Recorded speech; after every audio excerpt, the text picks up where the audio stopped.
ശബരിമലയിലെ ഭക്തജന തിരക്ക് കാരണം പമ്പയിൽ ക്യൂവിൽ നിന്ന ശേഷം അയ്യപ്പ ഭക്തരിൽ ചിലർ മടങ്ങി. തമിഴ്നാട്ടിൽ നിന്നുള്ള ഒരു സംഘം ആളുകൾ മല കയറാതെ മടങ്ങി.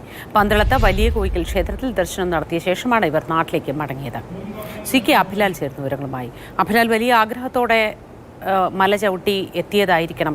പക്ഷേ ഈ മടങ്ങിപ്പോകാനുള്ള തീരുമാനം ഈ മണിക്കൂറുകൾ എടുക്കുന്നു എന്നതുകൊണ്ട് മാത്രമാണോ? എന്താണ് അവരൊക്കെ പറയുന്നത്?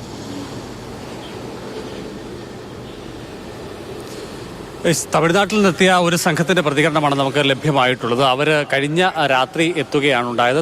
തുടർന്ന് മണിക്കൂറുകളോളം പമ്പയിൽ ക്യൂ നിന്നു. മുന്നോട്ട് പോകാനോ പിന്നോട്ട് മടങ്ങാനോ കഴിയാത്ത സ്ഥിതി ഉണ്ടായിരുന്നു. കൂട്ടത്തിൽ പ്രായമേറിയവരും തീരെ കൊച്ചുകുട്ടികളും ഉണ്ടായിരുന്നു. അതിനാൽ തന്നെ പിന്നീടുള്ള മണിക്കൂറുകളിലെ യാത്ര സംബന്ധിച്ച് വലിയ ആശങ്ക ഉണ്ടായ പശ്ചാത്തലത്തിൽ അവർ സന്നിധാനത്തേക്കുള്ള യാത്ര അല്ലെങ്കിൽ മലകയറ്റം ഒഴിവാക്കി പമ്പയിൽ നിന്നും മടങ്ങുന്ന സ്ഥിതിയാണ് ഉണ്ടായത്.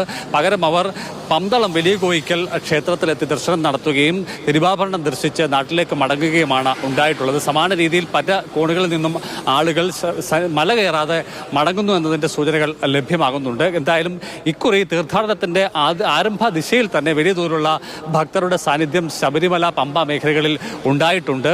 മുൻപ് ഉള്ളതിനേക്കാൾ കൂടുതൽ വെർച്വൽ ക്യൂവിൽ ആളുകൾക്ക് ബുക്കിങ്ങിനുള്ള അവസരവും ഒരുക്കിയിട്ടുണ്ട്. ഏറെക്കുറെ 70,000 പേർക്കാണ് വെർച്വൽ ക്യൂ വഴി ബുക്ക് ചെയ്യാൻ അവസരമെങ്കിൽ 20,000-അടുത്ത ആളുകൾ അതല്ലെങ്കിൽ വന്നെത്തുന്ന ആളുകൾക്കൊക്കെ തന്നെ സ്പോട്ട് ബുക്കിങ്ങിനുള്ള സൗകര്യവും ചെയ്ത് നൽകിയിട്ടുണ്ട്. അങ്ങനെ കണക്കാക്കുമ്പോൾ 1,00,000-ഓളം ആളുകൾ പ്രതിദിനം എത്തുന്ന സ്ഥിതിയുണ്ട്. അങ്ങനെ നിലയ്ക്കലും പമ്പയിലും മരക്കൂട്ടത്തിനടുത്തുമൊക്കെ തന്നെ ഭക്തരെ തടഞ്ഞു നിർത്തുന്ന സ്ഥിതിയുണ്ട്. മണിക്കൂറുകളോളം ഇത്തരത്തിൽ അനിശ്ചിതമായി ആളുകൾക്ക് നിൽക്കേണ്ടി വരുന്ന സ്ഥിതി പ്രത്യേകിച്ച് പ്രായമേറിയവർക്കും കൊച്ചുകുട്ടികൾ അടങ്ങുന്ന സംഘങ്ങൾക്കും ഏറെ ബുദ്ധിമുട്ട് സൃഷ്ടിക്കുന്നതാണ്. തിരക്ക് നിയന്ത്രണത്തിന്റെ സംവിധാനങ്ങൾ മുൻകൂട്ടിയുള്ള മടങ്ങിപ്പോയി എന്നതാണ് നമുക്ക്